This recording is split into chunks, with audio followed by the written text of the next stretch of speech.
Hello and welcome to the Office of the Patriot. If you're a returning viewer, welcome back. My name is Myron Ybarra and I am your host. Just after completing and posting my third video, I was trying to decide what topic I was going to discuss for episode 4. With the multitude of political and social events that are happening right now, it was actually pretty hard to choose. That was until I had a close friend of mine get his Facebook account suspended again due to one of his posts. The post was an announcement that he was going to re-watch the Mel Brooks movie, The Producers, in celebration of Mel's 96th birthday. He's a big Mel Brooks fan. That's not what got him banned, though. The part of the post that got him banned was when he referred to one of his favorite lines in the movie, "Springtime for Hitler." Just the reference to Hitler was enough to get his Facebook account suspended for 30 days. Was this excessive moderation? Was this moderation bias against certain people or certain types of posts? I decided to scour the internet to find out.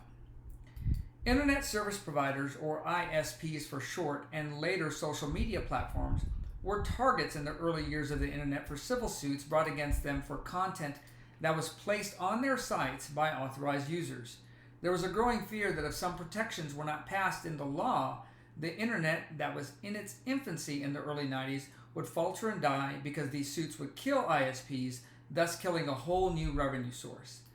Further, the internet would never be able to be the virtual soapbox that many people hoped it could be because ISPs and later social media platforms could be held civilly liable for content on their sites. So, in 1996, the United States Senate drafted and passed the Communications Decency Act, which contains Section 230. Section 230 was designed to act as a shield against unwarranted litigation of ISPs due to user-placed content on their sites. It was believed that the internet needed protection and fostering so it could grow to become a place where ideas, information, and commerce could be shared and conducted with as little regulation as possible.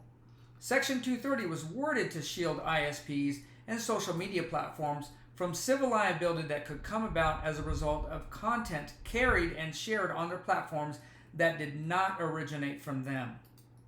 The premise behind Section 230 came from the Supreme Court of the United States case Smith v. California, where a bookstore owner was found not to be liable for the content of the books he sold in his store, thus defining and delineating the difference between what a distributor is and what a publisher is.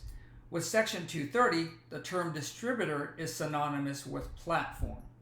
A publisher reviews, edits, and distributes the written word, which makes them responsible as the writer, just as much as the writer, for content. A platform, on the other hand, like a distributor, allows for the trade of information between the user and bears only limited liability or responsibility for that content. Section 230 also carried additional protections for ISPs and social media providers in that it granted them the ability to moderate and remove content from their platforms they viewed as harmful or vulgar or threatening, just as long as it was done in good faith. However, this is where I believe ISPs and social media platforms have stepped away from the true meaning and design of Section 230 and into the realm of acting as publishers. How is that? Well, SCOTUS has already codified what is and what is not protected speech. And with few exceptions, mainly surrounded protected and unprotected speech in and on school property, the Supreme Court has found that all speech is protected unless it is to incite imminent lawless action or to make and distribute obscene materials. In fact, the Supreme Court has even ruled on speech that it views as protected that is currently being banned by social media platforms. For example, speech like using certain offensive words or phrases to convey a political message or to engage in symbolic speech is actually protected speech.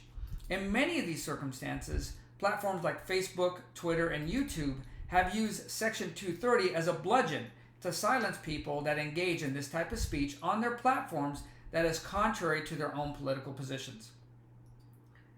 This is the issue that most conservatives are dealing with today. Most social media platforms have an extreme liberal bias.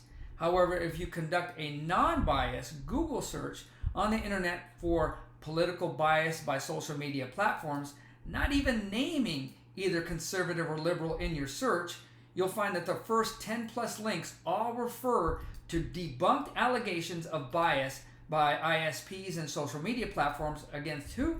Conservatives. Why aren't we seeing the same cries from our liberal counterparts?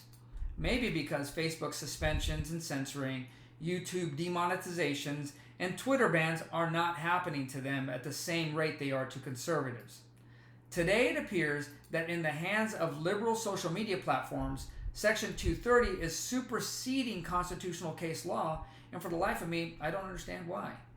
If any of my viewers are constitutional attorneys, I would love to get your thoughts on why more First and 14th Amendment violation suits aren't being filed against social media platforms on behalf of users who are being suspended, demonetized, banned, or shadow banned by social media platforms.